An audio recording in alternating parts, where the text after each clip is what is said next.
चलो, last class में हम लोगों ने देखा था, हाँ, टाइप्स ऑफ कॉस्ट ना, और उस टाइप्स ऑफ कॉस्ट में हम लोगों ने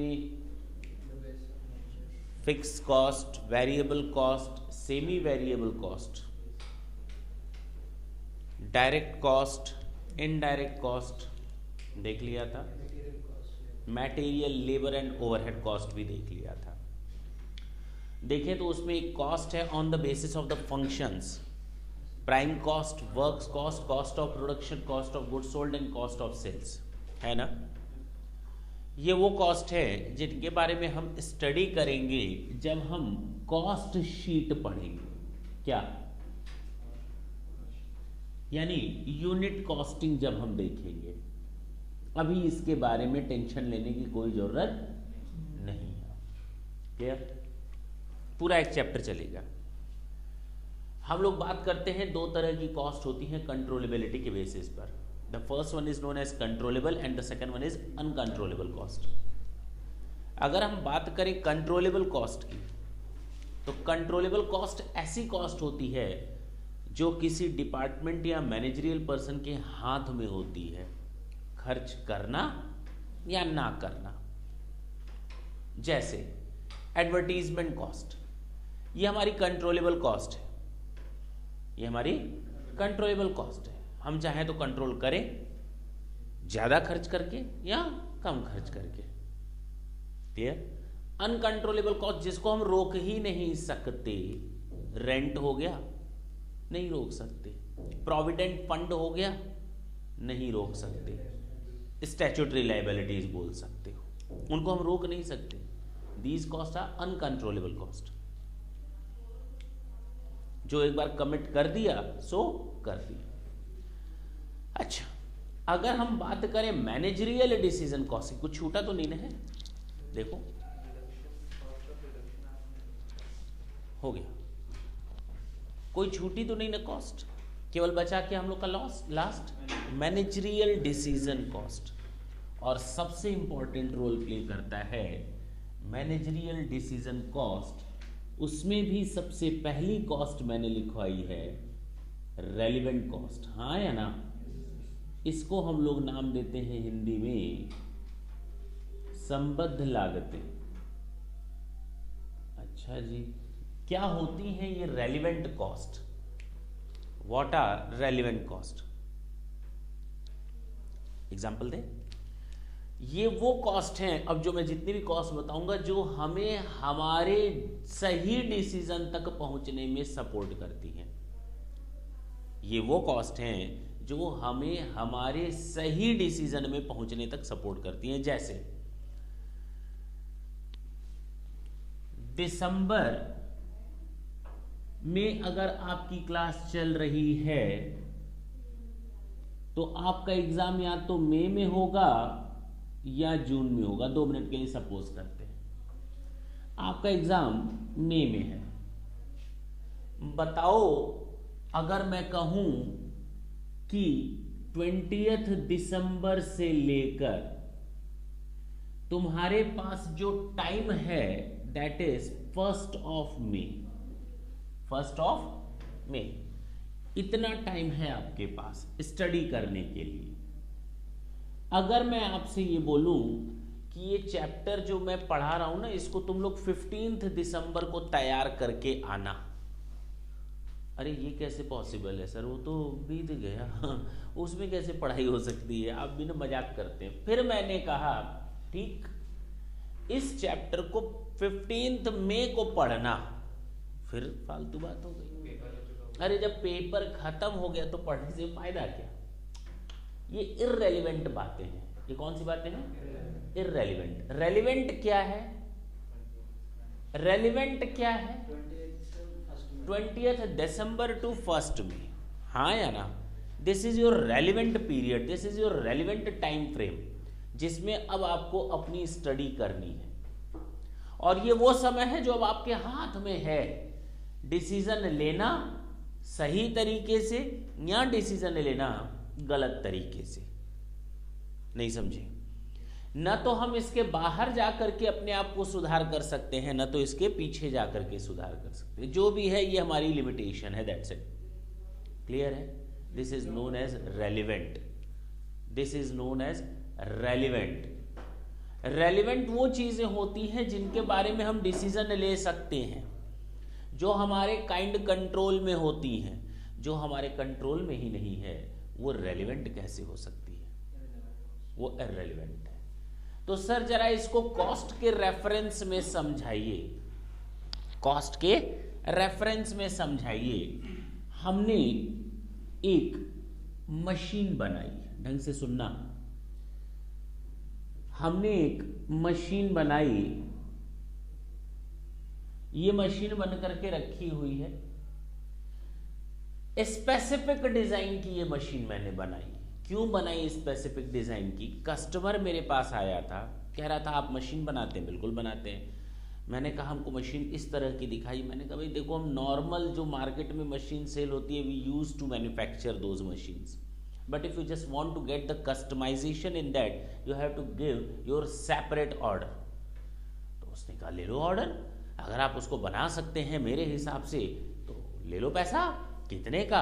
मैंने कहा हमको 20 लाख रुपए चाहिए। कितने चाहिए? तो उसने कहा कितना एडवांस कर दूं? पैसे की बात करते हो? मैंने कहा दे दो, 10-15 लाख दे दो। उसने कहा ये ले 5 लाख रुपए 5 लाख रुपए उसने मुझे एडवांस दिए। अब मुझे उससे कितना लेना है? वो ऑर्डर देकर चला गया। उसने कहा कब आऊं? मैंने कहा 1 हफ्ते बाद चेहरा दिखाना मनू, उसके पहले मत दिखाना। वो चला गया। 1 हफ्ते मशीन बनकर तैयार,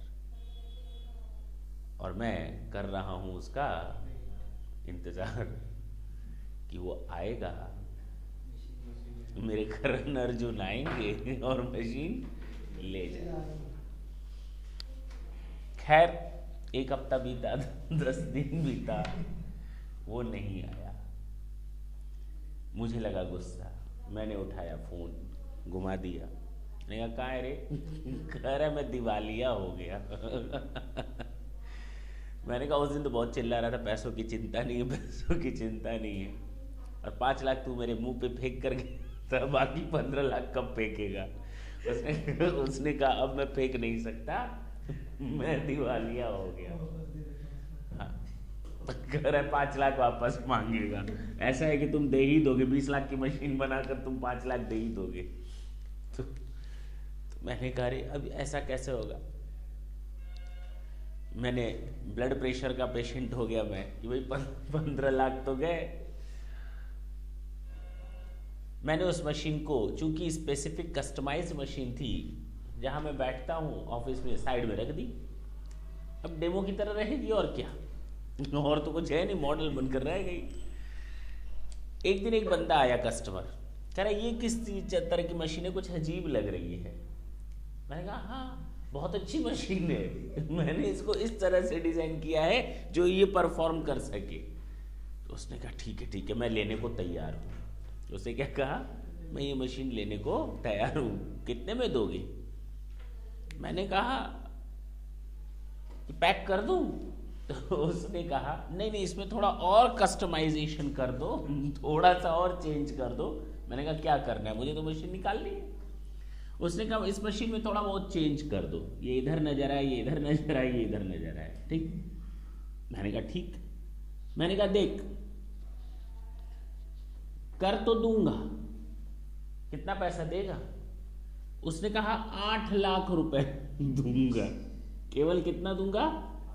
मैंने कहा अरे यार तू तो इस पे जुड़वा भी रहा है सामान, और उसमें तो 2 लाख रुपए और जाएंगे मेरे। कितने जाएंगे? और तू मुझे टोटल 8 लाख रुपए देगा, और मैं ऐसा मूर्ख हूं कि मैं तुम्हें बेच भी दूंगा वो मशीन? पक्की बात है? कह रहे हाँ। मशीन बेच दोगे? 15 लाख रुपए वो निकालने हैं, और 2 लाख रुपए ये, 17 लाख रुपए की चीज तो 8 लाख रुपए है? कैसा बेकार कैसे जाएगी? बेच दोगे? चारा तुम लोग हमेशा लालू के पीछे क्यों पड़े रहते हो? चारा उसी के पास है।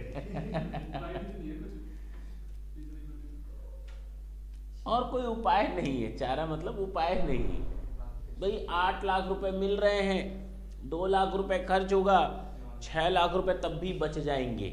अरे इसकी तो कोई उम्मीद नहीं है कि निकल पाए। हम कब तक मशीन अपने पास रखे रहेंगे? जितना जल्दी हो निकाल दो। देखो ना तुम लोग कितने तेज आदमी हो, डिसीजंस कितनी जल्दी लेते हो। जो हो गया सो हो गया, जो लग गया सो वो पास्ट हो गया, उसको अब आप बदल नहीं सकते। वो हमारे लिए अब क्या है? इररेलेवेंट है। जो होना है, जो हमारे हाथ में है, वो मेरे लिए रेलिवेंट है, जिसको हम अपने डिसीजन से बदल सकते हैं। तो मेरे लिए रेलिवेंट रेवेन्यू कितनी है, रेलिवेंट कॉस्ट कितनी है, यानी हमें तब भी 6 लाख रुपए की तो बचत हो ही रही है। देखो ना कितने तेज आदमी, 15 लाख रुपए नुकसान करके हम कह रहे हैं कि 6 लाख रुपए की बचत हो रही है। ऐसा तो पढ़ाया जाता है, बताओ। और ये बिल्कुल सही है। जो हुआ सो हुआ, जो हुआ सो हुआ। पीछे जो हो चुका है उसको भूल जाओ, अब आगे की बात करो। क्लियर है? इसमें कोई डाउट हो तो बोलो, इसमें कहीं कोई डाउट हो तो बोलो। हटा सकते हैं? सर क्या डिफाइन करेंगे आप इसको? रेलिवेंट, चलो पहले रेलिवेंस मीन्स समझा देते हैं। रेलिवेंट कॉस्ट नहीं मैं समझा रहा हूं। रेलिवेंस का मतलब क्या होता है नॉर्मल प्रैक्टिकल लाइफ में? Relevance means pertinent to the decision at hand. वो चीजें जो मेरे हाथ में डिसीजन लेने के लिए हैं, जिनके बारे में हम डिसीजंस ले सकते हैं, बात नहीं है, आवाज नहीं, इज नोन एज रेलिवेंस। तो सर रेलिवेंट कॉस्ट का क्या मतलब है? Relevant cost are those,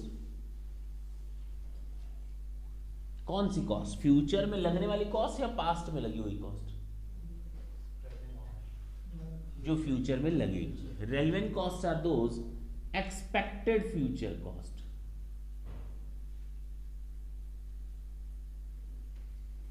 which are essential, जिनका लगना जरूरी है, विच आर एसेंशियल। आगे मैं एक लाइन बट के आगे छोड़ देता हूं, इसको थोड़ी देर बाद समझाता हूं। सुनो, मैं दुकानदार के पास गया, मैंने दुकानदार से कहा मुझे पेन चाहिए। क्या चाहिए? पेन चाहिए। उसने कहा ये नीली वाली या काली वाली? तो मैंने कहा नीली वाली कितने की है? कहा 5 रुपए। मैंने कहा काली वाली कितने की? उसने कहा 7 रुपए। अब बताओ मेरे लिए रेलिवेंट कॉस्ट कितनी, 5 रुपए या 7 रुपए? क्योंकि मुझे दो में से कोई एक पेन खरीदनी है। हाँ बोल। तुम लोगों को तो सांप सूंघ जाता है। हाँ बोलो।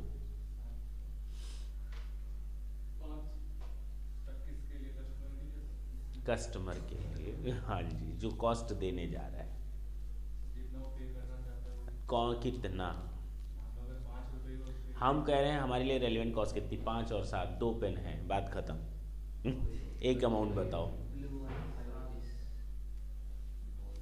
कुछ ने कहा 5 और कुछ ने कहा 7, और दोनों का जवाब करे गलत है। पहले ही बोल दिया, अरे गलत है। दोनों का ही जवाब गलत है। रेलिवेंट कॉस्ट, अब सही बोला बेटा, 2 रुपया। 5 तो दोनों में जाना है, उसके बारे में तो डिसीजन लेना ही नहीं है। दिमाग में तो ये चीज़ सेट है, 5 इसमें भी जाएगा, 5 इसमें भी जाएगा। एक्स्ट्रा जो 2 रुपए जाने के बाद दिमाग उसी में ही लगा हुआ है, दे या ना दे। 2 रुपए के बारे में ही डिसीजन लेना है। We have already taken the decisions about ₹5। We have to consider only ₹2 for the purpose of a decision. That's why it is your relevant cost. Now all the expected future costs are not relevant. All the expected future costs are not relevant. सारी की सारी futuristic costs are not relevant. Only those future costs are relevant which are to be considered for our decision making purposes.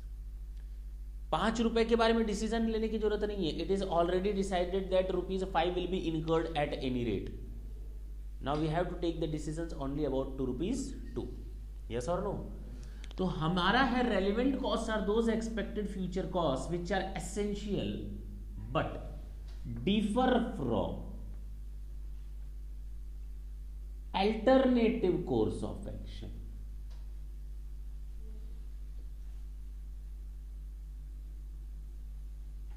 Okay, तो अगर कोई कहे कि what are the characteristic of relevant cost, तो हम बोलेंगे 2 कैरेक्टरिस्टिक हैं.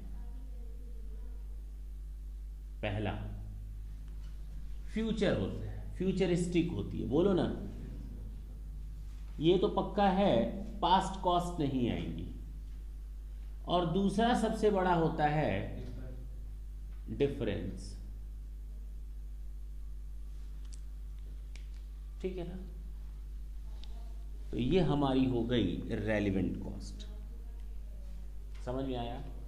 देखो ना, हम लोग अब फ्यूचर में अच्छे अच्छे डिसीजंस ले सकते, नहीं ले सकते?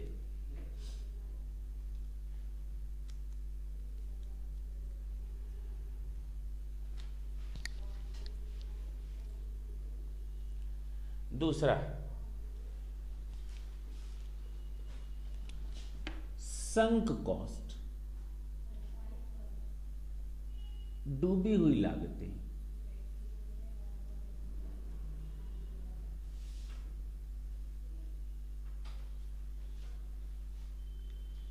सिंकिंग शिप, नाव डूब रही है. हाँ है ना? उसी तरह संक कॉस्ट, डूबी हुई लागतें. किसको कहोगे डूब गई? सुन लो, मैं दुकानदार के पास गया, मैंने कहा पेन दो. उसने कहा कौन वाली? 5 वाली, 7 वाली? मैंने कहा 7 वाली. जेब में से मैंने ₹7 निकाले, देने लगा. वो इधर से पेन दे रहा है, मैं इधर से ₹7 दे रहा हूँ. मेरे हाथ में पेन आ गई, उसके हाथ में ₹7. मेरा पैसा डूब गया. मेरा पैसा डूब गया. क्या मैं यही बोलना चाहता हूँ? क्या मेरा पैसा डूब गया? बोलो हाँ, पैसा डूब गया.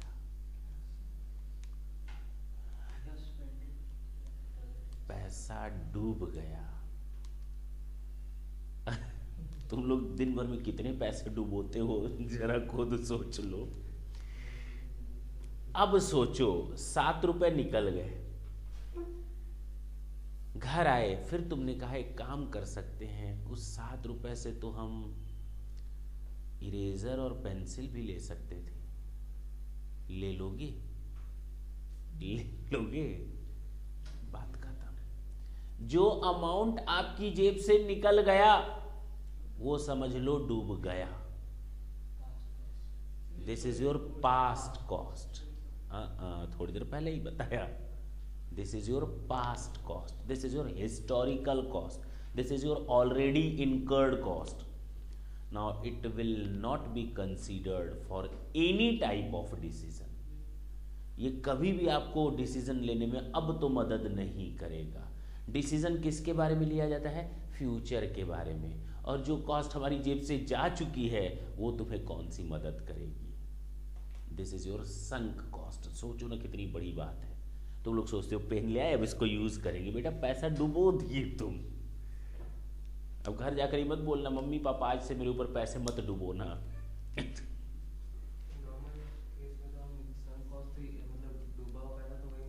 नॉर्मल केस में आप आज तक केवल बैड डेट्स की बात करते थे, उसी को डूबा हुआ मानते थे. बैड डेट्स को इसलिए डूबा मानते थे क्योंकि पैसा मिलेगा नहीं, जो आने वाला था वो नहीं आएगा. लेकिन हम यहाँ उसकी बात करते हैं कॉस्ट के रेफरेंस में, जो पैसा एक बार जेब से निकल गया. सो अब उसके बारे में we can not take any type of decision and this is your irrelevant cost. And already incurred cost is always a sunk cost. Is it clear? तो this is historical cost. This is already incurred cost.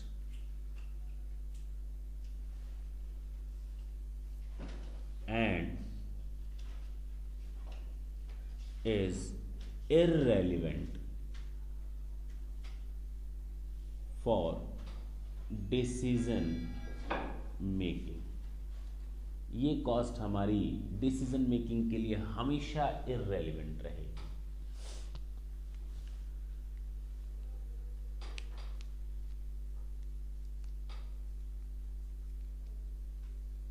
देखो ना, वो 20 लाख रुपए जो मैंने machine में लगा दिए थे, मेरे डूब ही तो गए थे, तभी तो उसको हटा करके डिसीजन लिया था, संक कॉस्ट।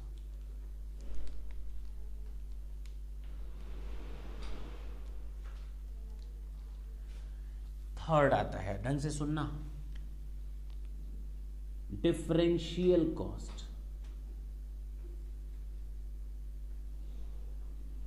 हिंदी में कहते हैं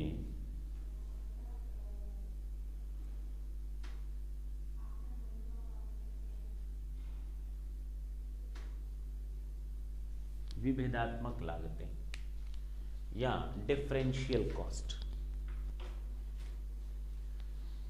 ढंग से सुनना, मैं ये नीली पेन ऑलरेडी मैन्युफैक्चर करता हूं, और जब मैं ये ब्लू पेन मैन्युफैक्चर करता हूं तो उस समय मेरी कॉस्ट आती है 5 रुपए। ठीक, पक्की बात। Now I am just going to take a decision whether should I manufacture this black one pen or not with a new design, हाँ या ना। तो मैंने सोचा चलो ब्लैक पेन बनाते हैं, नई डिजाइन, नए एरिया, नए एक्सपेंशन के साथ। कॉस्ट उसकी कितनी आएगी? 6 रुपए। जब हम ब्लू पेन को सेल करते हैं तो वो पेन सेल होती है हमारी 8 रुपए में, और उस पर हम कमा लेते हैं 3। अब ब्लैक पेन को हम बेच सकेंगे, कितना फायदा हुआ? Now I have to take decision whether should I go with black pen or not। क्या मुझे ब्लैक पेन को मैन्युफैक्चर करना चाहिए, हाँ या ना? क्यों?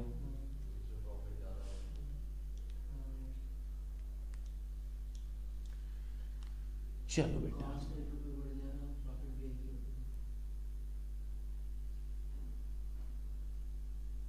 अब बताओ,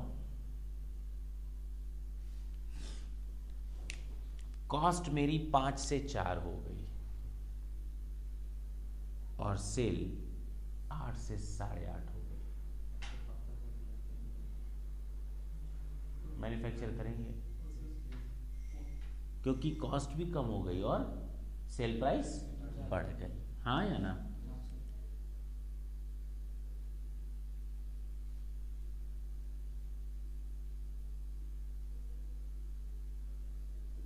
हाँ बोलो, बोलना। सेल प्राइस भी कम हो गई, कॉस्ट भी कम।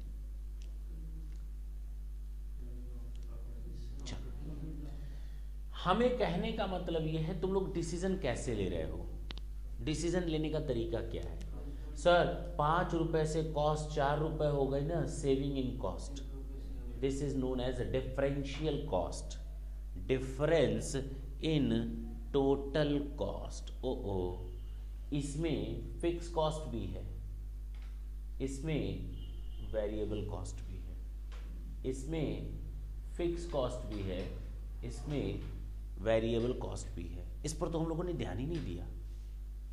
तुम लोगों ने तो कहा ही नहीं सर फिक्स कॉस्ट कितना, वेरिएबल कॉस्ट कितना।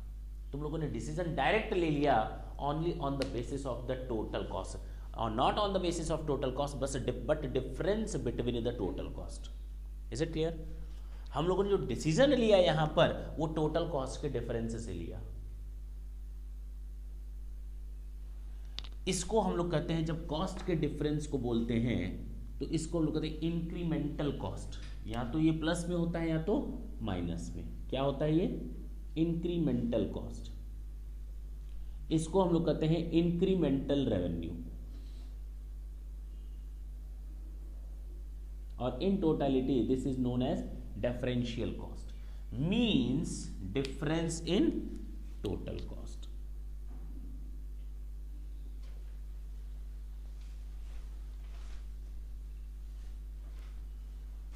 means difference in total cost, and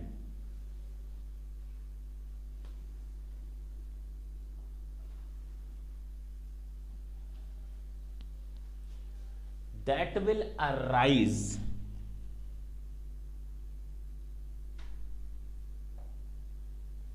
from the selection of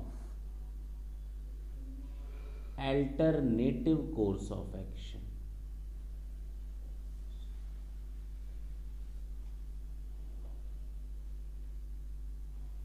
Note,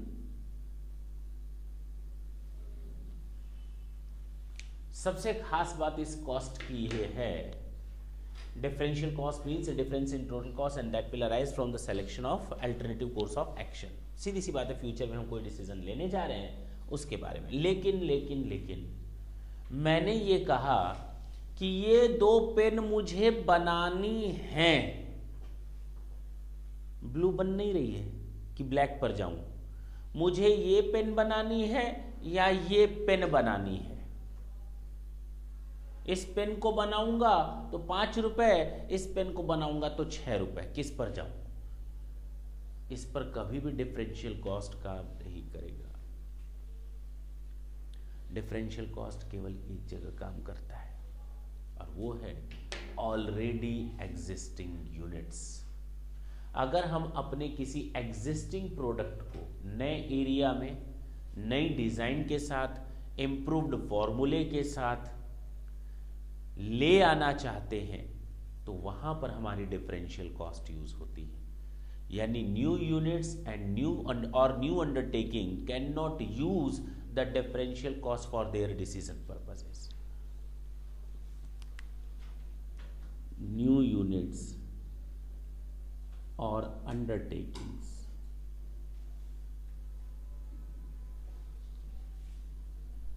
cannot use this cost for their decision, cause it can be used by only existing units. 2.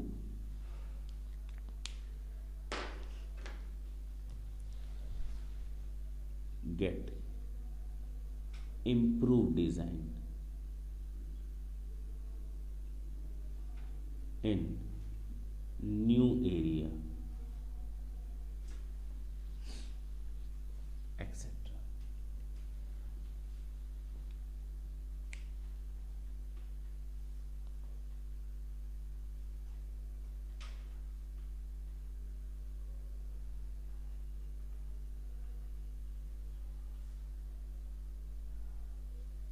हो गया?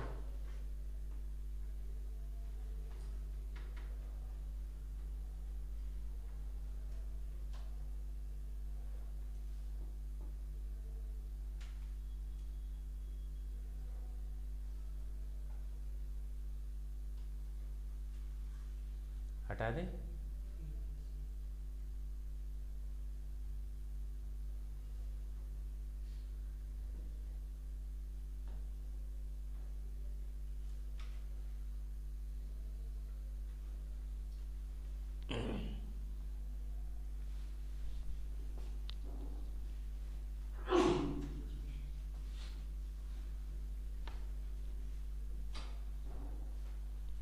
हमें देखना है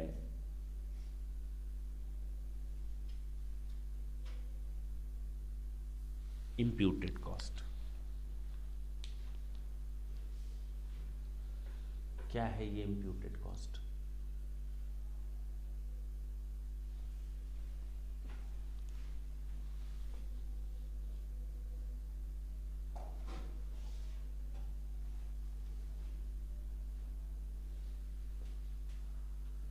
imputed cost क्या है? ढंग से सुनना। चले, 2 दोस्त हैं, एक का नाम है और दूसरे का नाम है, और दोनों खूब बातें करते हैं, दोनों फास्ट फ्रेंड हैं। देखा होगा तुम लोगों ने, नहीं? बोलो। एक अमित है, एक शुभम है। बोल शुभम। करा। दोनों इतने फास्ट फ्रेंड हैं कि अंदर ही अंदर एक दूसरे से चिढ़ते हैं और जेलसी की भावना है। बस इन लोग को चाकू दे दो, सारी दोस्ती 2 मिनट में निकालेंगे। ऊपर ऊपर से दोस्त दोस्त करते हैं। हुआ ये, अमित ने शुभम से कहा, मैं तो सोच रहा हूं सीए के बच्चों को पढ़ाना स्टार्ट कर दूं। शुभम ने तारीफ की और मन ही मन सोचा, बेटा मैं क्यों पीछे रहूंगा, मैं भी पढ़ाऊंगा। उसने भी अपना कोचिंग इंस्टीट्यूट डाला और शुभम ने भी अपना कोचिंग इंस्टीट्यूट। दोनों 1 साल बाद मिले। कितने साल बाद? अमित बोलता है शुभम से, यार देख मैंने 1 लाख कमाया। कितना कमाया? तो शुभम बोलता है, ऐसे कैसे हो गया, मैंने तो केवल 90,000 रुपए कमाए, जबकि नंबर ऑफ स्टूडेंट्स तो मेरे पास अधिक थे। दौड़े दौड़े गया, सीए साहब सीए साहब। तो सीए साहब ने कहा, बोल। तो शुभम ने कहा कि मेरा दोस्त है चुट्टा अमित, उसने भी इंस्टीट्यूट डाला, हमने भी इंस्टीट्यूट डाला। उसने कमाया 1 लाख, मैंने कमाया 90,000। मेरे पास नंबर ऑफ स्टूडेंट्स अधिक थे, बावजूद इसके वो 1 लाख कमा लिया और मैं 90,000 कमाया। लगा दहाड़े मार मार कर रोने। सीए साहब ने चुप कराया, पानी पिलाया, आंसू पोंछे और कहा, एक बात बताओ,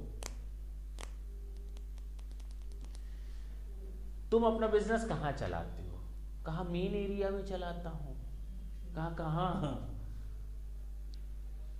कहा मेन मार्केट में चलाता हूं, किराए की जगह लेकर के। और अमित कहाँ चलाता है?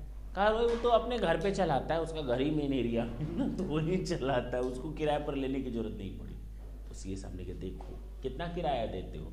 कहा 2,000 पर महीना। कहा इतना ज्यादा? 2,000 पर मंथ किराया देते हो? यानी अगर इसने भी, अमित ने भी तुम्हारे साथ साथ किराए पर जगह ली होती, उसको भी किराया देना पड़ता। ये ले, नोशनल रेंट लेस कर, 24,000 इसको अगर देना पड़ता तेरे बराबर आने के लिए, तो बता इसका कितना इनकम हुआ? तो शुभम ने कहा 76,000। और तेरा कितना है? अरे वाह, ये तो मैंने ध्यान ही नहीं दिया। मिठाई लेकर पहुंचा अमित के पास, ये ले, तेरे से कमाया ज्यादा मैंने। अब अमित के होश उड़ गए, समझ में आ गई बात। रोते रोते उसी सीए के पास पहुंचा, दहाड़े मारते हुए, सीए साहब कहे, क्या हुआ तेरे को? कहा वो शुभम है चुट्टा, उसने कहा कि हम 76,000 कमाए हैं और वो 90,000 अर्न कर रहा है, कुछ ऐसा हिसाब बता रहा है। सीए साहब ने कहा बिल्कुल सही हिसाब बता रहा है। कह रहा है ऐसे कैसे हो सकता है, उसके पास भले स्ट्रेंथ ज़्यादा हो लेकिन मेरी फीस उससे ज़्यादा है तो उसकी फीस कम है। सीए साहब ने कहा बैठो, चाय पानी पियो, ठंडे हो जाओ, आंसू आंसू पूछे। फिर क्या, एक बात बताओ, ये जो बिजनेस स्टार्ट किया था कैसे किया था? तो कहा लोन लिया था मैंने, तो लोन लिया था। कितने रुपए का? कहा 1 लाख का। कितने का? 1 लाख का। और वो शुभम लोन लिया था या कहाँ से? नहीं, उसके मम्मी पापा बहुत करोड़पति सब, उन्होंने अपनी जेब से दिया था उसको। वो 1 लाख रुपए लगाया नहीं था, उसने अपने घर वालों से लिया था। तो इसका मतलब तुम इंटरेस्ट देते हो? कहा हाँ इंटरेस्ट देता हूँ। उसका मतलब वो इंटरेस्ट नहीं देता? नहीं, वो इंटरेस्ट नहीं देता। तो कहा अगर उसने भी इंटरेस्ट दिया होता, कितना इंटरेस्ट देते हो? तो कहा 15% माई बाप। 15,000 अगर इसमें से लेस कर दो, अगर वो भी तुम्हारे बराबर इंटरेस्ट देता तो वो तो कमा रहा है कितना और तुम कितना कमा रहे हो। अब बात समझ में आ गई। अब वो मिठाई लेकर पहुंचा इसके पास। समझ में आई बात। देखो, ना तो किसी का किराया गया यहां पर और ना तो इंटरेस्ट ऑन लोन गया। बावजूद इसके, for the purpose of having a good decision, for the purpose of getting a proper decision, we are considering the notional amount of interest on loan and the notional rent. This is not your incurred cost. ये आपकी cost तो लगी ही नहीं, ना तो इसकी जेब से रेंट गया है और ना तो इसकी जेब से इंटरेस्ट गया है। बावजूद इसके हमको एक डिसीजन पर पहुंचने के लिए क्या करना पड़ा, कॉस्ट को कंसीडर करना पड़ा, और यही कहलाती है इम्प्यूटेड कॉस्ट। क्या कहलाती है, इम्प्यूटेड कॉस्ट। समझ में आई बात। These costs are not incurred cost or actual cost, but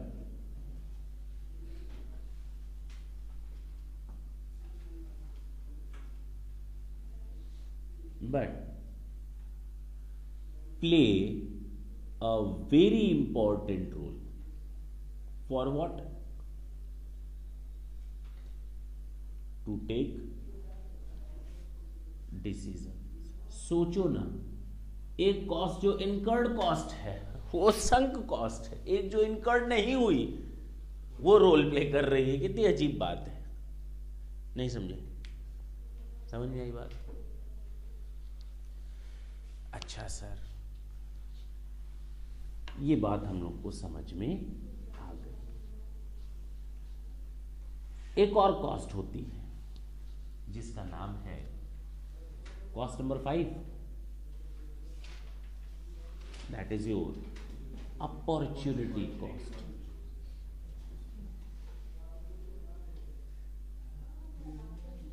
अवसर लागतें।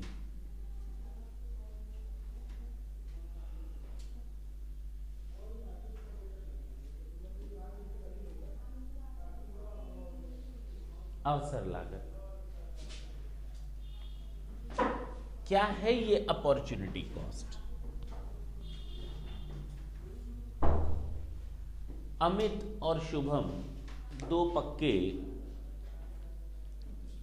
दोस्त हैं और खुद ही करा दुश्मन है।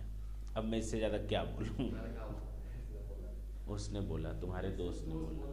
अच्छा, बड़ा बुरा लग रहा है, लेकिन इससे भी बुरा उस समय लगेगा जब ये तुमसे 2 नंबर ज्यादा पाएगा।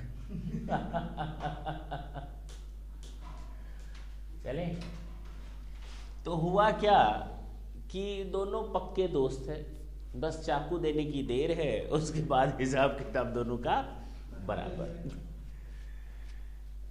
हुआ ये कि शुभम के पास अपनी बिल्डिंग है, 4 माले, 4 फ्लोर, और अमित नौकरी कर रहा है, सुबह से रात तक मरता रहता है और महीने में पाता है 30,000 रुपए। मर मर के 30,000 पाता है। वहीं शुभम चारपाई तोड़ता है, घर पे ही रहता है, घर के आगे एक चारपाई लगा रखा, बस सोता रहता है। दोनों की रात में गुफ्तगू होती है, आपस में बातचीत होती है, और अमित मन ही मन कुड़ता रहता है। इसको भगवान ने 4 तल्ले का मकान दे दिया, किराए पर उठा दिया है चुट्टे ने, और कमाता रहता है 50,000 रुपए और कुछ करता भी नहीं है। क्या किस्मत पाया है। चलो इसकी किस्मत को बदकिस्मत में बदलते हैं। अमित गया शुभम के पास एक दिन, बोला ये क्या कर रहे हो, इतनी बढ़िया बिल्डिंग, इतनी बढ़िया बिल्डिंग मेरे पास होती हम क्या से क्या कर डाले होते। केवल 40-50 हजार के चक्कर में तुमने इतनी बड़ी बिल्डिंग बर्बाद कर दी। कहा क्या बोल रहे हो दोस्त, क्या छोड़ो ना पूछो, जैसा कमा रहे हो ठीक है, 40,000 50,000 आ रहा है ना, सुकून में हो। नहीं नहीं दोस्त, ऐसे कैसे सुकून में है, कुछ बताओ कुछ ऐसा। अब एक प्लान है लेकिन थोड़ी मेहनत करनी पड़ेगी, अदरवाइज सब ठीक है। तुम असल में थोड़ा आराम करना पसंद करते हो ना। कहा ना करूंगा मेहनत, ऐसे कैसे, कितना मिलेगा, कहा 1.5-2 लाख मिलेगा। 1.5-2 लाख मिल जाएगा, 50,000 से सीधी 1.5-2 लाख। अरे मैं रात दिन एक करूंगा। उसका मन खुश कि बेटा रात दिन तू एक करेगा, तेरे को बर्बाद करके छोड़ूंगा। मैं कैकई हूं, कैकई। तो कहा कि इसमें बिजनेस कर लो, मशरूम के पौधे उगाओ, मशरूम के। प्लान दिया, पूरा लेआउट रखा सामने, तुरंत मोबाइल वगैरह निकाल करके देखो हर महीने कमाए 1.5 से 2 लाख रुपए, फलाना ढिमाका। इसकी आंखें चमक गई, लाइट जल गई होगी बगल में, इसकी आंखें चमक गई। कहा हम भी ये बिजनेस करेंगे।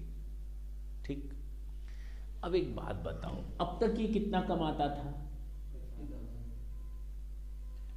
अब इसको कितना लग रहा है इस बिजनेस से कितना कमा लेगा? मान लेते हैं 2 मिनट के लिए 80,000, हाँ या ना, कमा लेगा खर्चा वर्चा लेस करने के बाद।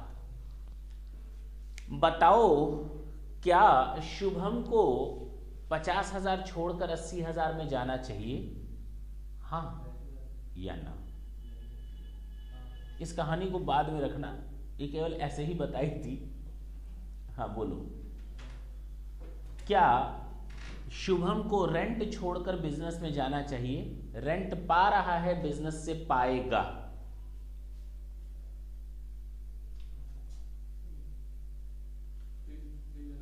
क्यों? अपॉर्चुनिटी को देखें तो रेंट अगर 50,000 माइनस करेंगे तो फिर नुकसान ही हो रहा है। अरे तुम 50,000 पा रहे थे, 80,000 पाओगे तो नुकसान कहां से हो रहा है भाई?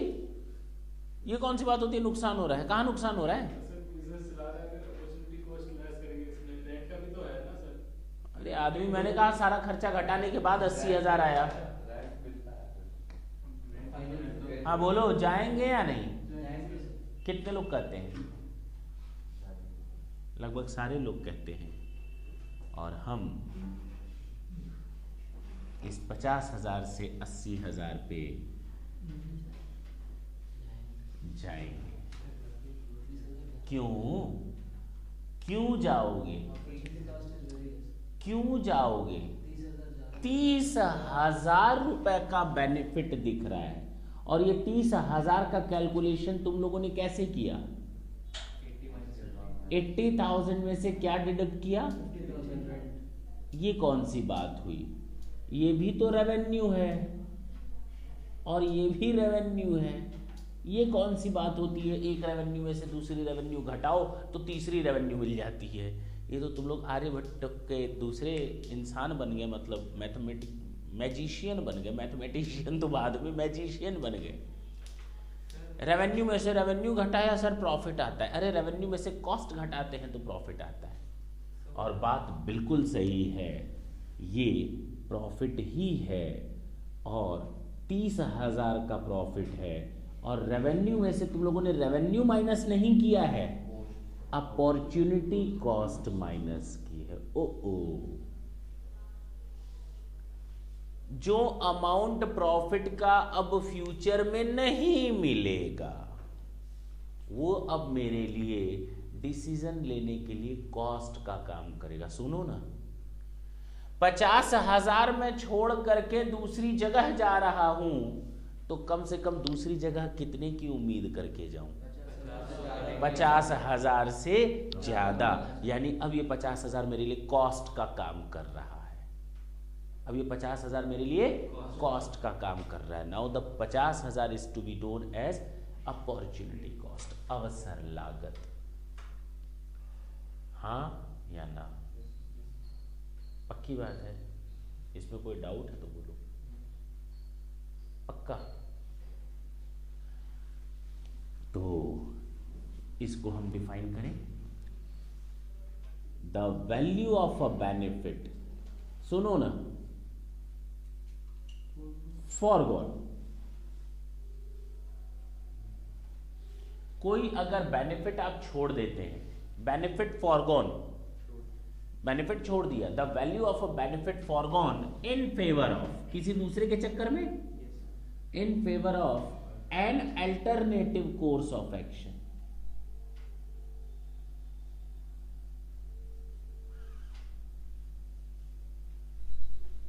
is known as opportunity cost. Clear है? जैसे सर हम अभी काम करने की बजाय पढ़ रहे हैं। चले आगे। क्या करोगे, जूता पॉलिश करोगे? कौन सा काम करना चाहते हो वो तो बताओ। कह रहा है पढ़ाई कर रहे हैं, कुछ काम करना चाहते हैं पढ़ाई छोड़ करके। काम छोड़ के पढ़ाई कर रहे हैं ना, काम छोड़ के पढ़ाई कर रहे हो या पढ़ाई छोड़कर काम करोगे? कौन तुम्हें नौकरी देगा? तुम्हें कौन सी ऐसी गलत फहमी है कि तुम्हें कोई नौकरी दे देगा? लग जाएगी। 2-4 हज़ार अपनी लाइफ बनाना चाहते हो, बना लो। तुम्हारी अपॉर्चुनिटी कॉस्ट 4 हज़ार है भाई, सीधी सी बात है।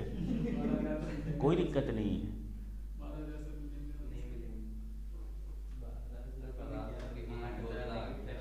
ठीक है ना, चलें आगे। तुम लोग इतने बड़े बड़े सैक्रिफाइसेस करते हो, दुनिया याद रखेगी। तुम लोग का ये एहसान दुनिया ताउम्र नहीं भूलेगी कि तुम लोग अपना मतलब पढ़ाई, नौकरी छोड़कर पढ़ाई कर रहे हो। तुम लोग काम कर सकते हो, तुम लोग को मालूम है, लेकिन सोचो इतना बड़ा बलिदान, पढ़ाई कर रहे हो।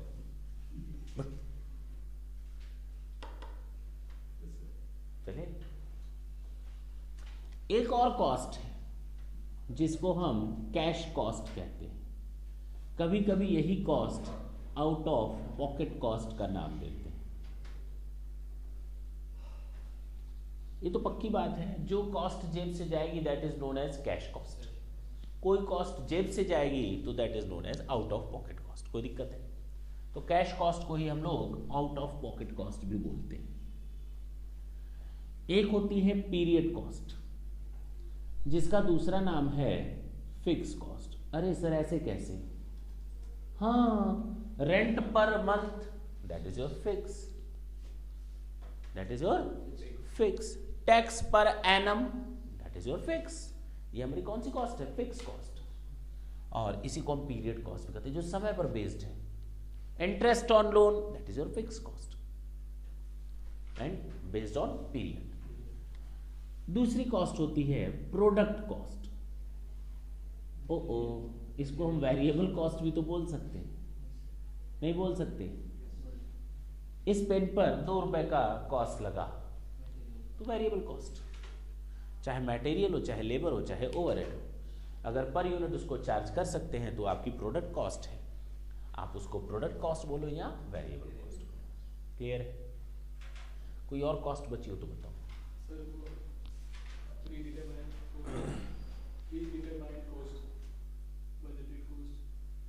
ठीक है, क्लियर है? इसमें कोई डाउट हो तो पूछो।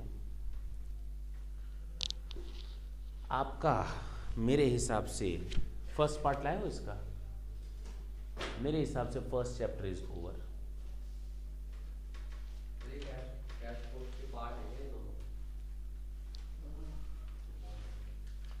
बच्चे ने कहा सर कैश कॉस्ट के दोनों पार्ट हैं क्या? मैंने बार बार कहा है मर्ज या मिक्स करने की कोशिश ना करना। कल भी मैंने बोला कॉस्ट वही रहती है, उसको इधर से उधर, उधर से उधर मिक्स करने की देरी होती है। That's it. है वही आटा, दाल, चावल। कभी किसी में कुछ मिक्स कर दो तो कुछ और बन जाता है, कुछ और मिक्स कर दो तो कुछ और बन जाता है, कुछ भी। क्लियर है?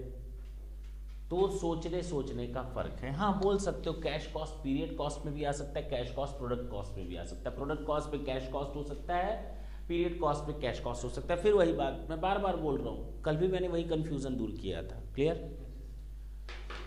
अब कोई डाउट हो तो बोलो। Chapter number 1 is over. हम लोग इसके बाद जो चैप्टर स्टार्ट करेंगे, right now I am not going to start a new chapter. The first one chapter was pure theoretical.